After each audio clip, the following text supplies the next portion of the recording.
Now we are discuss about silicate. Silicates are rock forming minerals. இப்போ இந்த மினரல்ஸில் பார்த்தோன்னா ஸ்லிக்கனும் ஆக்சிஜனும் டெட்ராஹெட்ரலாக combine ஆகி ஒரு யூனிட்டை ஃபார்ம் பண்ணுவாங்க. ஸோ அதுக்கு பேர் தான் ஸ்லிக்கேட் அப்படின்னு சொல்கிறோம். ஒரு ஸ்லிக்கன் கூட 4 ஆக்சிஜன் அரேஞ்ச்மெண்ட் ஆகி எக்ஸ்ட்ரா 4 எலக்ட்ரானை வச்சுருக்க அந்த யூனிட்டு தான் நம்ம என்னென்னு சொல்கிறோன்னா ஸ்லிக்கேட் அப்படின்னு சொல்கிறோம். ஸோ இப்போ இந்த ஸ்லிக்கேட் பார்த்திங்க அப்படின்னா இப்போது நம்ம எர்த்தில் 95% பார்த்தோன்னா எர்த்து க்ரஸ்ட்டில் வந்துட்டு ஸ்லிக்கேட்டாகவும் ஆனால் ஸ்லிக்காகவும் நம்மளுக்கு அவைலபிள் ஆகுது. இந்த கிளாஸ் செராமிக் இண்டஸ்ட்ரி இது எல்லாம் எதை பேஸ் பண்ணியிருக்குன்னா இந்த சிலிக்கேட்டை பேஸ் பண்ணி தான் இருக்குது. இப்போ இந்த சிலிக்கேட்டோடைய ஸ்ட்ரக்சரை பாருங்கள். ஸ்லிக்கன் அதை சுற்றி 4 ஆக்சிஜன் இருக்கணும்னு சொன்னேன். ஸோ டெட்ராஹெட்ரல் ஷேப், இந்த ஷேப்பை டெட்ராஹெட்ரல் மாதிரி அரேஞ்ச்மெண்ட் ஆகிருக்கு பாருங்கள். ஸோ 4 ஆக்சிஜன் அரேஞ்ச் ஆகிருக்கும். இங்கே 4 எலக்ட்ரான், அதாவது இப்போ ஸ்லிக்கனுக்கு 4+, ஆக்சிஜனுக்கு 2-. இப்போ ஒரு ஆக்சிஜனும் 2 எலக்ட்ரானை வச்சுருக்கோம். ஸோ ஒரு எலக்ட்ரானை யூஸ் பண்ணி இப்போ இந்த ஸ்லிக்கன் கூட பாண்டிங் ஏற்படுத்தியிருக்கோம். ரிமைனிங் ஒரு எலக்ட்ரான் இருக்கும். ஸோ அதை தான் நான் இங்கே சார்ஜஸாக போட்டிருக்கேன். ஸோ அதுதான் இங்கே 4-. ஸோ SiO4 இருக்கா, 4 4 சார்ஜஸ் 4-. ஸோ இப்போ இந்த சிலிக்கனுக்கும் ஆக்சிஜனுக்கும் இடையில பாண்டு லென்த் எவ்வளோ இருக்குன்னா 162 பிகோமீட்டர். ஸோ அதே போல் இது ஆங்கிள் பார்த்தீங்கன்னா 109.5 இருக்கும். மோஸ்ட்லி இந்த சிலிக்கேட் எப்படிலாம் அவைலபிள் ஆகலாம் அப்படின்னா நேச்சுரலாகவும் அவைலபிள் ஆகுது, அதே போல் ஆர்டிஃபிஷியலாகவும் நம்மளுக்கு அவைலபிள் ஆகுது. இப்போ நேச்சுரலாக இருக்குது அப்படின்னா கிரானைட்டில் நேச்சுரலாக கிடைக்கக்கூடியது, ஆர்டிஃபிஷியலாக கிளாஸ்லாம் வந்து ஆர்டிஃபிஷியலாக கிடைக்கக்கூடியது. ஸோ இதுங்களுக்கு எல்லாம் பாண்ட் கேரக்டர் பார்த்தோன்னா 50% அயானிக்காகவும் அதே போல் 50% கோவலண்ட் கேரக்டரும் இருக்குது. சரி, இப்போது இந்த சிலிக்கேட் அப்படின்னா என்னென்னு சொன்னோமா, ஸ்லிக்கனும் ஆக்சிஜனும் கம்பைன் ஆகி கிடைக்கிறதுக்கு பேர் தான் ஸ்லிக்கேட். ஸோ இதோட ஸ்லிக்கேட்டுடைய டைப் பார்ப்போம். ஸோ முதல்ல first orthosilicate, otherwise nesosilicate, pyrosilicate or sorosilicate, cyclic silicate or ring silicate, inosilicate 2 type இருக்குது, chain silicate, double chain silicate. அதை நம்ம இன்னொரு நேமும் சொல்லலாம். செயின் சிலிக்கேட்டை pyroxene, another one is double chain silicate amphiboles அப்படின்னு சொல்லுவாங்க. ஷீட் சிலிக்கேட் அதர்வைஸ் பைலோசிலிக்கேட் அப்படின்னு சொல்லுவோம். another one is last one is 3-dimensional silicate டெக்டோசிலிக்கேட் அப்படின்னு சொல்கிறோம். ஓகேவா? சரி, இது எல்லாமே டிஃப்ரெண்டான டைப்ஸ் ஆஃப் சிலிக்கேட் கிடைக்குது. இது எல்லாம் எதை பேஸ் பண்ணி இருக்குன்னா அந்த டெட்ராஹெட்ரல் யூனிட்டை அரேஞ்ச்மெண்ட்டை பேஸ் பண்ணி தான் இருக்குது. ஸோ ஃபஸ்ட் நம்ம பார்க்க போகிறது ஆர்த்தோசிலிக்கேட், அதர்வைஸ் இது என்ன சொல்லுவோம்னா நீசோசிலிக்கேட்னு சொல்லுவாங்க. இன்னொரு பேர் என்ன அப்படின்னா இதுக்கு ஐலாண்ட் சிலிக்கேட் அப்படின்னு சொல்லுவாங்க. ஸோ இப்போ இதில் என்ன ஆகும் அப்படின்னா இந்த சிலிக்கேட்டை பொறுத்த வரைக்கும் இதோட ஃபார்முலா SiO4 4-. இப்போ ஐலாண்ட் அப்படின்னா அதாவது இண்டிபெண்டன்ட் அப்படின்னு அர்த்தம். இந்த சிலிக்கேட்டை பொறுத்த வரைக்கும் இது டெட்ராஹெட்ரல் யூனிட் மட்டும், ஒரே ஒரு யூனிட் மட்டும்தான் இதில் இருக்கும். ஸோ தனியாக இருக்குல்ல, அதனால் இதுக்கு பேர் ஐலாண்டு சிலிக்கேட் அப்படின்னு சொல்லுவாங்க. ஸோ சென்ட்ரலில் சிலிக்கான் அரேஞ்ச்மெண்ட் ஆகிருக்கும், அதை சுற்றி 4 ஆக்சிஜனு, இங்கே சார்ஜஸ் பாருங்கள், அதுதான் இங்கே 4- அப்படின்னு போட்டிருக்கேன். ஸோ இது வந்துட்டு டெட்ராஹெட்ரல் அரேஞ்ச்மெண்ட் இருக்க 3D. ஓகேவா? இது 2Dயில் காட்டியிருக்கு. அதாவது இந்த பேக் சைடில் இருக்கிறது இந்த உள்ளே இருக்குது பாருங்கள், இந்த ஆக்சிஜன் உள்ளே இருக்கிற மாதிரி காட்டியிருக்கு. ஸோ இங்கேயும் -1, இந்த ஆக்சிஜன் இங்கே இருக்குது. இதுக்கு மேலே வந்துட்டு இங்கே பார்த்தீங்கன்னா ஸ்லிக்கனும் அந்த பேக் சைடில் இருக்கிறது தான் இங்கே காட்டியிருக்கும். சரிங்களா? ஸோ இது 2D, பேக் சைடில் இருக்கிறது தெரியாது. ஸோ அதனால் இப்படி காட்டியிருக்கேன். டாப் வியூ கூட நம்ம வச்சுக்கலாம், இது கன்சிடர் பண்ணிக்கலாம். இதில் எந்தவித ஆக்சிஜன் ஆட்டமும் யாரு கூடயும் ஷேர் பண்ணப்படாது. சரிங்களா? இது மட்டும் ஒரே ஒரு யூனிட் மட்டும்தான் இருக்கும். ஸோ யாரு கூடயும் எந்த ஆக்சிஜனும் 4 ஆக்சிஜனும் ஃப்ரீயாக தான் இருக்கும், யாரு கூடயும் ஷேர் பண்ணாது. எதுலமா ஆர்த்தோ சிலிக்கேட்டை பொறுத்த வரைக்கும் இது ஐலாண்டு சிலிக்கேட்னு சொல்லுவாங்க. காரணம் இது தனியாக தான் இருக்கும் இந்த சிலிக்கேட்டு. இதுக்கு எக்ஸாம்பிள் பார்த்தோம் அப்படின்னா நம்ம ஃபினசைட்டை சொல்லலாம். ஃபினசைட் அப்படின்னா Be2SiO4 ஃபினசைட்டு. இது வந்துட்டு பார்த்தீங்கன்னா இதில் SiO4 4- இருக்குது. இதில் இருக்க பெரிலியம் வந்து 4+, அப்போ நியூட்ரல் ஆகிடுது. 4+, இது 4-, இப்போ நியூட்ரல் ஆகிடுது.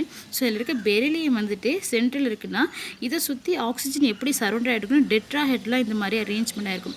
ஒலிவின் இதுவும் எதுக்கு எக்ஸாம்பிள்னா ஆர்த்தோசிலிக்கேட்டுக்கு தான் எக்ஸாம்பிள்ஸ். இதில் மெக்னீஷியமோ இல்லை அயனோ சென்ட்ரலில் ப்ரெசென்ட் ஆகிருப்பாங்க. இதை சுற்றி ஆக்சிஜன் ஆக்டாஹெட்ரலாக அரேஞ்ச்மெண்ட் ஆகிருக்கும். ஸோ ஆக்டாஹெட்ரல்னால் இந்த மாதிரி ஷேப்பில் கிடைக்கும். நடுவில் ஒரு ஸ்கொயரும் மேலே ஒரு கோன் கீழே ஒரு கோன் இந்த மாதிரி ஷேப்பில் இருந்தால் அது ஆக்டாஹெட்ரல். ஸோ அயனும் இல்லை மெக்னீஷியமும் சென்ட்ரலில் இருப்பாங்க. இதை சுற்றி ஆக்சிஜன் ஆட்டம் வந்து சரௌண்டடாக இருக்கும். ஆக்சிஜன் ஆட்டம் வந்து சரௌண்டடாக இருக்கும். சரி, இப்போ அடுத்தது பார்த்தோம் அப்படின்னா பைரோசிலிகேட் ஆர் ஜோரோசிலிகேட் ஆர் டபுள் ஐலாண்ட் அப்படின்னு சொல்லுவாங்க. இதோடைய ஜென்ரல் ஃபார்முலா Si2O7 6-. ஸோ இதில் முன்னாடி பார்த்த ஆர்த்தோவில் பார்த்திங்கன்னா ஒரே ஒரு யூனிட் மட்டும் ஜாயிண்ட் ஆகுமாம்மா, ஒரே ஒரு யூனிட் மட்டும்தான் இருக்கும். பட் இங்கே பார்த்தீங்க அப்படின்னா 2 யூனிட் வந்து ஜாயிண்ட் ஆகும். 2 எல்லா டைப்ஸ் ஆஃப் சிலிக்கேட்டுக்குமே பேசிக் அப்படின்னு பார்த்தீங்கன்னா SiO4 தான். சரிங்களா? இந்த SiO4 யூனிட் வந்து கம்பைன் ஆகிறத பொறுத்து தான் டிஃப்ரெண்டான டைப்ஸ் ஆஃப் சிலிக்கேட் கிடைக்குது. ஆர்த்தோவில் வந்து ஒரே ஒரு யூனிட் மட்டும் இருக்கும். பட் இதில் 2 யூனிட் டெட்ராஹெட்ரல் யூனிட் கம்பைன் ஆகும். ஸோ 2னா 1னா SiO4, இப்போ 2னா Si2O8 வரும். ஸோ ரெண்டுமே சேரும்பொழுது ஒரு ஆக்சிஜன் ஆட்டம் ரிமூவ் ஆகிட்டு ஒரு ஆக்சிஜன் ஆட்டம் 2 யூனிட்டை ஷேர் பண்ணும். அதாவது ஒரு ஆக்சிஜன் ஆட்டம் 2த்துக்கும் ஷேர் பண்ணப்படும், லிங்க் பண்ணும். சரியா? ஸோ அதுதான் நம்ம பின்னாடி எக்ஸாம்பிளில் பாருங்கள், இங்கே பாருங்கள். சரியா? தாட் விட்டைலில் பாருங்கள். ஸோ ஸ்காண்டியம் Sc2 இதுக்கு வந்து இங்கே 6+ ஆக்சிடேஷன் ஸ்டேட்டில் இருக்கும். இப்போ இதில் பார்த்தீங்கன்னா Si2O7 6- இருக்குது. ஸோ அப்போ இங்கே நியூட்ரல் ஆகிடுது. இப்போ அதுதான் இங்கே நான் எக்ஸாம்பிள், இது வந்து எக்ஸாம்பிள் இங்கே காட்டியிருக்கேன். இப்போ இதில் பாருங்கள், இதோட ஸ்ட்ரக்சர் இது பாருங்கள். Si2O7 வந்துட்டு Si2னா இதில் ஒரு சிலிக்கன், இந்த ஒரு சிலிக்கன், பெரிய ரவுண்ட் வந்து சிலிக்கன். ஸோ அப்போ இதில் இருக்க குட்டி ரவுண்ட் இருக்குல்லம்மா அது வந்து ஆக்சிஜனு. ஸோ 1 2 3 4 5 6 7. ஸோ 7 சிலிக்கன் 2 இருக்குது. ஆக்சிஜன் வந்து இங்கே இருக்க சார்ஜஸை குறிக்கிறது. ஸோ இப்போ 2 யூனிட், இது ஒரு யூனிட் டெட்ராஹெட்ரல் யூனிட், இது ஒரு டெட்ராஹெட்ரல் யூனிட். 2 யூனிட் வந்து ஜாயின் ஆகும்போது ஒரு ஆக்சிஜன் ஆட்டம் ரிமூவ் ஆகிட்டு ஒரு ஆக்சிஜன் 2த்துக்கும் மேலே ஷேர் பண்ணப்படுது. ஜாயின் பண்ணுதா, 2த்தையும் ஜாயின் பண்ணுதில்ல. ஸோ இப்படி உருவாகிறது தான் எதுன்னு சொல்கிறீங்கப்பா, பைரோசிலிகேட் ஆர் ஜோரோசிலிகேட் அப்படின்னு சொல்கிறோம். அடுத்து நம்ம பார்க்க போகிறது cyclic silicate or ring silicate or cyclosilicate அப்படின்னு சொல்லுவாங்க. இதோடைய ஜென்ரல் ஃபார்முலா Si2O3N2N-. ஏன் இங்கே வந்து N போடுறேன், இது வரைக்கும் நான் N போடல, இங்கே ஏன் N போடுறேன் அப்படின்னா இந்த மாதிரி சைக்கிளிக்காக வரும்பொழுது நீங்கள் இங்கே N டினோட் பண்ணணும். இங்கே போட்டிங்கன்னா மேலே என்ன செய்யணும், N நீங்கள் டினோட் பண்ணுற மாதிரி இருக்கும். சார்ஜஸ் பார்த்தீங்க அப்படின்னா இங்கே பாருங்கள், இதுக்கு இந்த ஆக்சிஜன் இருக்குல்ல, இதுக்குள்ளே இருக்க ஆக்சிஜனுக்கு மைனஸ், இங்கே இருக்க மேலே இருக்க ஆக்சிஜனுக்கு மைனஸ். ஸோ ஒரு டெட்ராஹெட்ரல் யூனிட்டை கன்சிடர் பண்ணுங்கள். 2 இருக்கிறதுனால இங்கே 2N- அப்படின்னு டினோட் பண்ணோம். ஜென்ரல் ஃபார்முலா பார்த்தீங்கன்னா Si2O3N2N-. ஓகேவா? இதில் முன்னாடி பார்த்த பைரோசிலிகேட்டில் 2 யூனிட் கம்பைன் ஆகி உனக்கு ப்ரொடியூஸ் ஆகும் இல்லையா? இங்கே 3 அப்படின்னா அதுக்கு மேலே டெட்ராஹெட்ரல் யூனிட் வந்து ஜாயின் ஆகி கிடைக்கிறதுக்கு பேர் தான் என்ன, சைக்ளிக்காக ஃபார்ம் ஆகிறதுக்கு பேர் சைக்ளிக் சிலிகேட் அப்படின்னா ரிங் சிலிகேட், ரிங் மாதிரி ஷேப்பில் கிடைக்கக்கூடியது. சரி, இப்போ இதில் பார்த்தீங்க அப்படின்னா 3 மெம்பர்ட் 1 2 3, இது 6 மெம்பர் 1 2 3 4 5 6 யூனிட் வந்து ஜாயிண்ட் ஆகி உருவாயிருக்கு. ஸோ இந்த மாதிரி 3 இல்லைன்னா 3க்கு மேற்பட்ட யூனிட்ஸ் கம்பைன் ஆகி உருவாகிறதுக்கு ஒரு சைக்ளிக் ஸ்ட்ரக்சர் உருவாக்குறதுக்கு பேர் தான் சைக்ளிக் சிலிகேட் அப்படின்னு சொல்கிறோம். ஸோ இதில் எத்தனை ஆக்சிஜன் ஷேர் பண்ணப்படும், ஒரு யூனிட்டால் 2 ஆக்சிஜன் ஷேர் பண்ணப்படும். இது ஒரு யூனிட்னு வச்சிங்களேன், 1 2, இவனுக்கு ஒன்று ஷேர் பண்ணப்போ 2 ஆக்சிஜன் இங்கே ஷேர் பண்ணப்படுது. எக்ஸாம்பிள் பெரைலு. ஸோ இந்த பெரைலை பொறுத்த வரைக்கும் Be3Al2 Si2O3 6. இதில் அலுமினியம் சென்டராக ப்ரெசென்ட் ஆகிருக்கும். இதில் ஆக்டாஹெட்லாம் ஆக்சிஜன் ஆட்டம் சரௌண்டட் ஆகிருக்கும். சரிப்பா, ஃபஸ்ட்டில் வந்துட்டு ஒரே ஒரு யூனிட் இருக்கும். இதில் 2 யூனிட் ஷேர் பண்ணப்படும். எதில், நம்மளுடைய பைரோசிலிகேட்டில். சைக்ளிக் சிலிகேட்டில் 3 அப்படின்னா அதுக்கு மேற்பட்ட என்ன செய்யலாம், யூனிட்டை நீங்கள் லிங்க் பண்ணி ப்ரொடியூஸ் பண்ணுறோம். ஃபஸ்ட்டில் இருக்கிறது யாரு கூடயும் ஆக்சிஜனை ஷேர் பண்ணாது, செகண்டில் ஒரு ஆக்சிஜனை ஷேர் பண்ணிக்கும், இதில் 2 ஆக்சிஜன் ஷேர் பண்ணப்படும். ஓகேவா? சரி, 4th டைப் பார்த்தோம் அப்படின்னா ஐனோசிலிகேட் அப்படின்னு சொல்கிறோம். ஸோ இந்த ஐனோசிலிகேட்டை நம்பர் ஆஃப் சிலிகேட் யூனிட் வந்து ஜாயிண்ட் ஆகி கிடைக்கிறதுக்கு பேர் ஐனோசிலிகேட். இதில் வந்து 2 or more ஆக்சிஜன் ஆட்டம் வந்து ஷேர் ஆகி ஃபார்ம் ஆகக்கூடியது ஐனோசிலிகேட். இதில் 2 கிளாசிஃபிகேஷன் இருக்குது. ஒன்று chain or pyroxene, another one is double chain or amphibole அப்படின்னு சொல்லுவாங்க. இப்போ செயின் அப்படின்னா இந்த மாதிரி கண்டினியூஸாக போயிட்டு இருந்தால் அது நம்ம செயினா. ஸோ அப்போ இது ஒரு யூனிட், இங்கே ஒரு யூனிட், இந்த மாதிரி கண்டினியூஸாக போய் ஒவ்வொரு யூனிட்டு கண்டினியூவாகி போகிறதுக்கு பேர் தான் செயினாக போகிறதுக்கு பேர் செயின் சிலிகேட்னு சொல்கிறாங்க. இதோடைய ஜென்ரல் ஃபார்முலா Si2O3N2N-. 2 போகிறதுக்கு மீனிங் புரியுதா? சரி, இதில் 2 ஆக்சிஜன் ஆட்டம் ஷேர் பண்ணப்படும். இப்போ இந்த யூனிட்டை கன்சிடர் பண்ணிக்கோங்க. ஸோ இதில் ஒரு ஆக்சிஜன், இங்கே ஒரு ஆக்சிஜன். இந்த யூனிட்டால் 2 ஆக்சிஜன் வந்து ஷேர் பண்ணப்பட்டிருக்கும். பக்கத்தில் இருக்கவங்களுக்கு செயினாக போகும். இது ஒரு செயின். ஓகேவா? இப்போ அடுத்த டைப் நம்ம பார்க்கும்போது டபுள் செயின் அப்படின்னா இதே மாதிரி இன்னொரு செயின் இருந்தால் அதுக்கு பேர் என்ன? Double chain. சரி, இப்போ இந்த செயினுக்கு எக்ஸாம்பிள் ஸ்பொடுமீன் பார்த்துக்கோங்க, 1 மேலே வரக்கூடியது. சரி, இப்போ அடுத்து நம்ம பார்க்க போகிறது டபுள் செயின். டபுள் செயினுடைய அதர்வைஸ் என்ன சொல்லுவாங்கன்னா ஆம்பி போல்ஸ் அப்படின்னு சொல்லுவாங்க. 1 மேலே வர நோட் பண்ணிக்கோங்க. ஸோ இதோடைய ஃபார்முலா Si4O11 N6N-. ஓகேவா? சரி, இப்போ இதில் வந்து 2 டைப் இருக்குது. 3 வெர்டிக்ஸ் 2 வெர்டிஸ்ன்னு இருக்குது. அது என்ன மிஸ் 2 வெர்டிஸ் அப்படின்னா 3 வெர்டிஸ் அப்படின்னா 2 வெர்டிஸ்னால் 2 ஆக்சிஜன் ஷேர் பண்ணப்படும். 3 வெர்டிஸ் அப்படின்னா 3 ஆக்சிஜன் ஷேர் பண்ணப்படும். இப்போது நம்ம முன்னாடி பார்த்த செயினில் 2 ஆக்சிஜன் ஷேர் பண்ணப்படும். பட் டபுள் செயினை பொறுத்த வரைக்கும் 2ஓ இல்லை 3ஓ ரெண்டுமே ஷேர் பண்ணப்படும். ஸோ அதுக்கு எக்ஸாம்பிள்ஸ் தான் இங்கே கீழே போட்டிருக்கேன். இது ஒரு செயின் இல்லையாம்மா? இதோட இப்படி பாருங்கள், கட் பண்ணி இப்படி பாருங்கள். இது ஒரு செயின், இங்கே மேலே இருக்கிறது 1. ஸோ அப்போது 2 செயின் வந்து அரேஞ்ச் பண்ணியிருக்கோம்ல, அதனால் இதுக்கு பேர் என்ன? டபுள் செயின் சிலிக்கேட் அப்படின்னு சொல்கிறாங்க. ஸோ இதுக்கு எக்ஸாம்பிள் தான் asbestos. Asbestos is one of the fibres. இது நான் கம்ப்யூஸ்டபிள் சிலிக்கேட்டாக இருக்கும். ஸோ இதே போல் எதுக்கு யூஸ் பண்ணலாம்? தெர்மல் இன்சுலேட்டிங் மெட்டீரியல்ஸு ப்ரிப்பேர் பண்ண அதுக்காக நம்மளுக்கு யூஸ் ஆகுது. அதே போல் பிரேக் லைனிங் ப்ரிப்பேர் பண்ணுறதுக்கு ஆட்டோமொபைல்ஸ்லாம் யூஸ் ஆகுது. கன்ஸ்ட்ரக்ஷன் மெட்டீரியல்ஸ் நம்ம வீடுலலாம் ரூஃப்லாம் ப்ரிப்பேர் பண்ணுறதுக்கு யூஸ் பண்ணிப்பாங்க. ஃபில்டர்ஸாக யூஸ் பண்ணுறாங்க. பட் நவ்வியடே இது நம்ம யூஸ் பண்ணுறது அப்ளையன்ஸ் வந்து குறைஞ்சிருக்கு. காரணம் இது கார்சினோஜெனிக் சிலிக்கேட்டாக இருக்குது. கார்சினோஜெனிக் அப்படின்னா கேன்சரை கிரியேட் பண்ணக்கூடிய நேச்சர் இருக்கிறதுனால இது நம்ம இப்போ அவ்வளோவா அப்ளை பண்ணுறது இல்லை. சரி, இப்போ அடுத்து நம்ம பார்க்க போகிறது ஷீட் ஆர் பைலோ சிலிக்கேட்டு. இப்போ இந்த சிலிக்கேட்டை பொறுத்த வரைக்கும் இதோட ஜென்ரல் ஃபார்ம்னா Si2O5N2N-. இந்த ஜென்ரல் ஃபார்ம்லாம் எப்படி கண்டுபிடிக்கிற ட்ரிக்குங்கிறது நான் பின்னாடி உனக்கு சொல்லித்தரேன், சரிங்களா? சரி, இப்போ இதில் இதுவும் எல்லா சிலிக்கேட் பார்த்தோம், அந்த டைப்ஸ் ஆஃப் சிலிக்கேட் எல்லாமே எதை பேஸ் பண்ணி அரேஞ்ச் ஆகிருக்குன்னா ஜென்ரலாக Si2O4 அதை பேஸ் பண்ணி தான் எல்லாம் அரேஞ்ச்மெண்ட் ஆகுது. பட் எல்லாம் வந்துட்டு அரேஞ்ச்மெண்ட் ஆகும்பொழுது ஷேர் பண்ணக்கூடிய ஆக்சிஜன் ப்ளஸ் அரேஞ்ச்மெண்ட் ஆகிறது இதெல்லாம் மட்டும் பொறுத்து மட்டும் டிஃப்ரெண்டான நம்மளுக்கு சிலிக்கேட் வந்து அவைலபிள் ஆகுது. ஓகேவா? இப்போ Si2O4 தான் இதோடைய பேசிக்கும். இந்த Si2O4 டெட்ராஹைட்ரல் தான் யூனிட் வந்து ஷேர் பண்ணது. எத்தனை ஆக்சிஜன் ஆட்டதுன்னா 3 ஆக்சிஜன் ஆட்டம் இதில் ஷேர் பண்ணப்படும். ஓகேவா? முன்னாடி பார்த்ததில் எத்தனை ஆக்சிஜன் ஷேர் பண்ணப்படுதுன்னு அப்படியே கம்பேர் பண்ணி படிக்கும்போது உங்களுக்கு ஈஸியாக இருக்கும். ஸோ இதில் எத்தனை ஆக்சிஜன் ஆட்டம் ஷேர் பண்ணப்படுனா 3 ஆக்சிஜன் ஆட்டம். டபுள் செயின் மாதிரி தான் இதுவும் இருக்கும். ஸோ இதில் எக்ஸாம்பிள் 1 2 3 இந்த யூனிட்டால் எத்தனை ஆக்சிஜன் ஷேர் பண்ணப்படுது? மேலே பாருங்கள் 1 2 3. ஸோ இது இங்கே பார்த்தீங்க அப்படின்னா 3 ஆக்சிஜன் ஆட்டம் இதில் ஷேர் பண்ணப்படும். ஒரு யூனிட்டும் Si2O4 சரியா? ஒன்று கம்பைன் ஆகி தான் உனக்கு இந்த மாதிரி எல்லா டைப்ஸ் ஆஃப் சிலிக்கேட்டும் உருவாகுது. பட் இதுங்களுக்கு இடையில அட்ராக்டிவ் ஃபோர்ஸ் எப்படி இருக்காதுன்னா அவ்வளோ ஸ்ட்ராங்காக இருக்காது, வீக்காக இருக்கிறதுனால என்ன ஆகும் அப்படின்னா ஈஸியாக கிராஃபைட் மாதிரி ஈஸியாக இதை நம்ம என்ன செஞ்சிடலாம்? பிரேக்கப் பண்ணிடலாம். ஈஸியாக பிரேக்கப் ஆகிடும். க்ளீவிடு அப்படின்னா பிரேக்கப் ஆகிடும்னு அர்த்தம். சரி, லாஸ்ட்டு ஒன்று 3 டைமென்ஷனல் சிலிக்கேட் ஆர் சிலிக்கேட் அப்படின்னு சொல்லுவாங்க. இதோடைய ஃபார்முலா SiO2N. இதுக்கு மேலே எந்த சார்ஜஸும் கிடையாது. நான் அதை கண்டுபிடிக்கிறப்போ சொல்லித்தரேன் எப்படின்ட்டு. இப்போ இதில் 4 ஆக்சிஜன் ஆட்டமுமே ஷேர் பண்ணப்படும். சரியா? Si2O4 இருக்க 4 ஆக்சிஜனுமே மற்றவங்க கூட ஷேர் பண்ணி ஒரு 3 டைமென்ஷனல் ஃபார்மை உங்களுக்கு க்ரியேட் பண்ணும். ஸோ இதுக்கு எக்ஸாம்பிள் குவாட்ஸு, ஜியோலைட்டு, ஃபெல்டோஸ்பர் இதெல்லாம் இதுக்கு எக்ஸாம்பிள்.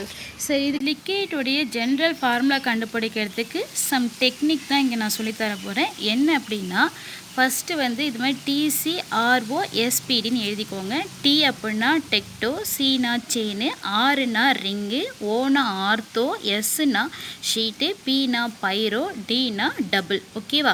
ஸோ அதுதான் நாங்கள் எழுதியிருக்கேன், பார்த்துக்கோ. சரி, இப்போ ஃபஸ்ட்டு என்ன சரி இது சின்ன க்ளூவோட ஞாபகம் வச்சுக்கலாம்னா Tனா டைகர். டைகரு, கேட்டு, ரேட் எல்லாம் ஆர்கனைஸ் பண்ணாங்க ஸ்பீச்சை. ஸ்டூடெண்ட் எல்லாம் பார்ட்டிசிபேட் பண்ணி டிஸ்ட்ரிக்ட் ஃபஸ்ட்டு வந்தாங்க. சரியா? இது ஈஸியாக இருக்கும். இந்த வேர்டு நம்ம சப்ஜெக்ட் ரிலேட்டடாக, அதாவது ஸ்கூல் ரிலேட்டடாகவே வர்றதுனால கொஞ்சம் ஈஸியாக இருக்கும். கேட்டு, ரேட்டு, டைகர் இதெல்லாம் உங்களுக்கு ஈஸியாக ஞாபகம் வச்சுக்க முடியும். அதனால தான் இந்த மாதிரி ஒரு க்ளூ வேர்டு எடுத்தேன். ஓகேவா? இந்த க்ளூ வேர்ட்ஸை வச்சு இந்த சென்டென்ஸை மேக் பண்ணி நீங்கள் ஈஸியாக இந்த ஞாபகம் வச்சுக்கலாம். இந்த க்ளூ வேர்ட்ஸ்லாம் டீனா டைகர், சீனா கேட்டு, அந்த மாதிரி ஞாபகம் வச்சுக்கோங்க. ஓகே, டைகர், கேட்டு, ரேட்லாம் ஆர்கனைஸ் பண்ணாங்க ஸ்பீச்சை. ஸ்டூடெண்ட் எல்லாம் பார்ட்டிசிபேட் பண்ணி டிஸ்ட்ரிக்ட் ஃபஸ்ட் எடுத்தாங்க. ஓகே, சரி, இப்போ எழுதிட்டு இது ஸ்லிக்குன்னு எழுதிக்கோங்க, இது ஆக்சிஜன் எழுதிக்கோங்க. ஃபஸ்ட்டு என்ன செஞ்சுருங்க, நம்பரிங் கரெக்டாக போட்டுருங்க. இது மேலே இருக்க ரோ போட்டாலே ஆட்டோமேட்டிக்காக எல்லாம் வந்துடும். ஃபஸ்ட்டு ஒரு 4 1 போட்டுக்கோங்க, 1 1 1 4. அடுத்து 2 2 போட்டுக்கோங்க, லாஸ்ட் 1 4 போட்டுக்கோங்க. இப்போ இதில் பார்த்தீங்கன்னா ஆக்சிஜன் இங்கே 2வும் 11. ஸோ இதை மட்டும் நான் சொன்னது மட்டும் மேலே இருக்கிறது மட்டும் போட்டிங்கன்னா மற்றது ஈஸியாகிடும். ஸோ 2 + 1 3 ஆயிருமா. பக்கத்தில் இன்னொரு 3 போட்டுக்கோங்க. 3 + 1 என்ன 4, 4 + 1 5, 5 + 2 7. ஸோ இது புரிஞ்சிச்சா? சரி, இதில் வச்சு எப்படி ஃபார்முலா எழுதுறது, ஜென்ரல் ஃபார்முலா எழுதுறது இங்கே நம்ம பார்க்க போகிறோம். ஸோ ஃபர்ஸ்ட் என்ன செஞ்சீங்க, நான் அரேஞ்ச் சொன்னதில்ல TCROSPD. ஸோ அந்த இது அப்படியே எழுதிக்கோங்க. ஃபஸ்ட்டு இங்கே எஸ்ஐ இருக்கா, எஸ்ஐ எழுதிக்கோ. அடுத்து என்னப்பா இருக்குது, ஆக்சிஜன் ஓ எழுதிக்கோ. இங்கே எஸ்ஐ எத்தனை இருக்குது, 1 இருக்காடா. ஆக்சிஜன் எத்தனை இருக்குது, 2. அதை போட்டுக்கோங்க. ஓகே, இந்த எண்ணெலாம் எதை வச்சு போடணும் அப்படின்னா உங்களுடைய அந்த ஸ்ட்ரக்சர் போட்டிங்க இல்லை, சைக்கிளிக்காக இருந்ததுன்னா இங்கே எண்ணெய் போட்டுக்கணும். சைக்கிளிக்காக இல்லை அப்படின்னா நீங்கள் எண்ணெய்லாம் போடக்கூடாது. சைக்கிளிக்காக இருந்தால் கண்டினியூஸாக எண்ணெய் போட்டுக்கோங்க. இங்கே ஸ்ட்ரக்சரில் உனக்கு பார்த்தாலே தெரியும். ஸோ இந்த மாதிரி சைக்கிளிக்காக இருந்தது அப்படின்னா நீங்கள் அங்கே கண்டிப்பாக என்ன போட்டாகணும், எண்ணுங்கிற இதை டினோட் பண்ணி ஆகணும். இங்கே எண்ணெய் போட்டால் மேலே நீங்கள் எண்ணெய் போடணும். சரி, இப்போ இது புரிஞ்சிச்சா? இங்கே எஸ்ஐ இங்கே 1 இருக்குது, ஓ 2 இருக்குது. அதனால் எஸ்ஐ O2. இது சைக்கிளிக்காக இருக்காங்க, டெக்டோ இது சைக்கிளிக்காக இருக்கலாம், இங்கே எண்ணெய் போட்டிருக்காங்க. சரியா? சரி, இப்போ அடுத்தது பார்த்தீங்க அப்படின்னா செகண்ட் பாருங்கள், செயினில் பார்த்தீங்கன்னா ஒரு எஸ்ஐ இருக்குது, 3 ஆக்சிஜன் O3 போட்டாச்சு. ஸோ இது செயின். ஆல்ரெடி செயின்னாலே அங்கே என்ன வந்துடணும், எண்ணெய் வரணும். இப்போ மேலே எண்ணெய். சரி, இப்போ சார்ஜஸ் கண்டுபிடிக்கணுமா? சரி, இப்போ சிலிக்கனுக்கு வந்து 4+, ஆக்சிஜனுக்கு 2-. இங்கே எத்தனை ஆக்சிஜன், ஒரு ஆக்சிஜனுக்கு 2- 2 ஆக்சிஜனுக்கு -4 வருமா? ஸோ அதுதான் இங்கே நான் போட்டிருக்கேன். இப்போ ரெண்டத்தையும் மைனஸ் பண்ணுங்கள், 0 உங்களுக்கு கிடைக்கும். ஸோ அதே போல் செகண்டுக்கு சிலிக்கனுக்கு இங்கே 4, 3 × -2. ஸோ அப்போ உனக்கு -6 வரும். மைனஸ் பண்ணுங்கள், -2 வரும். ஸோ இந்த மாதிரி ஒவ்வொன்றுத்துக்குமே பண்ணுங்கள், எல்லாத்துக்குமே பண்ணி பாருங்கள். ஸோ நான் பண்ணி காட்டியிருக்கேன். அது ஒரு தடவை நீங்கள் ஒரு தடவை ப்ராக்டிஸ் பண்ணும்போது ஈஸியாக இருக்கும்.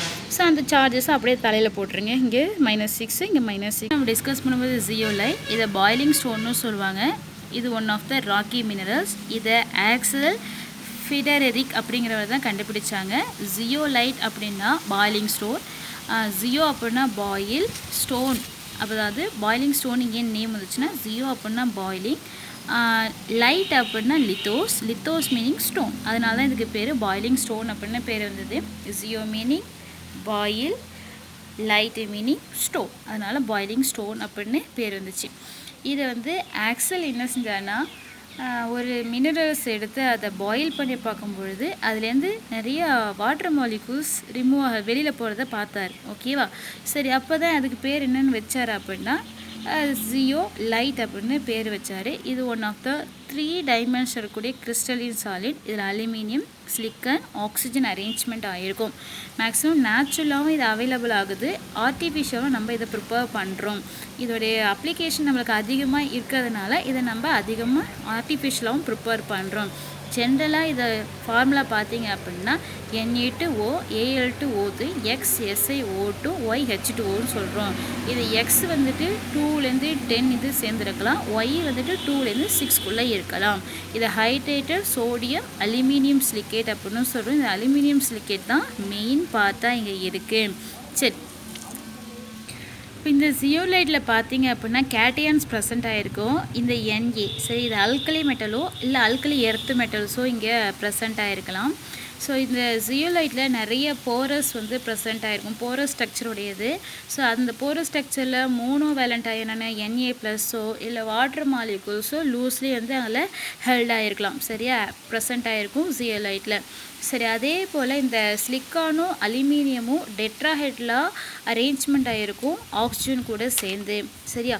இப்போ இது நம்மளுடைய கிளே மினரல்ஸ் மாதிரி இருக்கும். பட் என்ன ஆகாதுன்னா கிளே மினரல்ஸ் மாதிரி சாஃப்டாக இருக்காது, ஓரளவுக்கு நல்லா ரிஜிட் ஆகும். இது கிறிஸ்டலின் சாலிட் நல்லாவே ஓரளவுக்கு ரிஜிட்டாக இருக்கக்கூடியது. ஹனி கோம்பு இருக்குல்ல, அந்த மாதிரியே இருக்குமா இதோடைய ஃப்ரேம் ஒர்க். அந்த பார்த்தீங்கன்னா உள்ளுக்குள்ளே வந்து நல்லா கனெக்ட் ஆகிருக்கும், ஒன்று இன்னொன்று சின்ன சின்ன போரஸ் இருக்கக்கூடியது. ஹனி கோம்பு எப்படி அந்த தேன் கூடு இருக்கோ அந்த மாதிரியே நிறைய கேஜஸ் இருக்கும், சின்ன சின்ன கூடு கூடாக இருக்கக்கூடியது. அந்த இதுவும் எப்படி இருக்குன்னா அந்த கேஜஸ் எல்லாம் டனல்ஸ்லாம் பார்த்தீங்கன்னா ஈக்குவல் சைஸ், அந்த போரஸ் எல்லாம் ஈக்குவல் சைஸாக இருக்கும். இப்படி நம்ம வீட்டில் எப்படி ஜல்லடை இருக்கும்னு பார்த்துருப்பீங்களே, அந்த ஜல்லடெல்லாம் ஒரே ஈக்குவல் சைஸில் வந்து அந்த ஹோல் இருக்கும். அதே போல் தான் இந்த ஜியோலைட்லேயும் போரஸ்லாம் வந்து ஒரே மாதிரி சைஸில் இருக்கக்கூடியது. ஸோ அந்த ஹோல் வழி ஈஸியாக வாட்டர் மாலிகூல்ஸ்லாம் போயிட்டு மூவ் பண்ணிட்டு வெளியில் போயிட்டு வர்றதுக்கு எது ஈஸியாக இருக்கும். ஓகேவா? இது என்ன அதர்வைஸ் என்ன சொல்லுவாங்கன்னா மாலிகுலர் ஜீவ் அப்படின்னு சொல்லுவாங்க. ஜீவ் அப்படின்னா சல்லடை இல்லை. இப்போ நம்ம வீட்டிலேயே சல்லடையாக சலிக்கும் பொழுது அரிசியெல்லாம் பார்த்திங்கன்னா கீழே வந்துடும், கல் மணலாம் மேலே தங்கிடும். ஸோ அதே போல் அது ஏன் காரணம்னா பார்ட்டிகளோட சைஸ் பெருசாக இருக்கனால மேலே வந்துடுது, அரிசியோட சைஸ் சின்னதாக இருக்கிறதுனால அதெல்லாம் கீழே வந்துடுது. அதே போல் பெரிய பெரிய லார்ஜ் பார்ட்டிகல்ஸாக இருந்ததுன்னா அதெல்லாம் மேலேயே தங்கிடும். ஸ்மால் சைஸ் இருக்கக்கூடிய மாலிகூல்ஸ் எல்லாம் இது வழியாக கீழே போயிடும். சரி, அதெல்லாம் இதை அலோவ் பண்ணும். சரி, அடுத்தது நம்ம பார்த்தோம் அப்படின்னா இது எதுக்கு யூஸ் பண்ணுறாங்கன்னா மெயினோட யூசஸ் பார்த்திங்கன்னா ஹார்டு வாட்டரை சாஃப்ட் வாட்டராக மாற்றுறதுக்கு இந்த ஜியோலைட் மெயினாக நம்மளுக்கு யூஸ் ஆகுது. அதே போல் ஜியோலைட் கேட்டலிஸ்ட்டாகவும் நம்மளுக்கு ஆக்ட் ஆகுது. இது வந்து ஹீட்டாலேயோ ப்ரெஷராலேயோ எந்தவித அஃபெக்ட் ஆகிறது கிடையாது, கெமிக்கலி இன்னர்ட்டாக இருக்கும். அதே போல் இன்ஆர்கானிக் சால்வெண்ட் வாட்டரால் சால்வெண்ட்டில் டிசால்வ் ஆகிறது கிடையாது. மாலிகூல்ஸ் வந்து ட்ராப் பண்ணி வைக்கிறதுக்கு இது மெயினாக நம்மளுக்கு யூஸ் ஆகுது. நம்ம மெயின் யூசஸ்ன்னு பார்த்தோம் அப்படின்னா ஹார்டு வாட்டரை சாஃப்ட் வாட்டராக கன்வெர்ட் பண்ணுறதுக்கு இந்த ஜியோலைட் நம்மளுக்கு யூஸ் ஆகுது. ஸோ இங்கே Na2 போட்டுக்கோங்க, உங்கள் புக்கில் வந்து Na இருக்கும். ஸோ Na2 போட்டுக்கோங்க. தேங்க்யூ.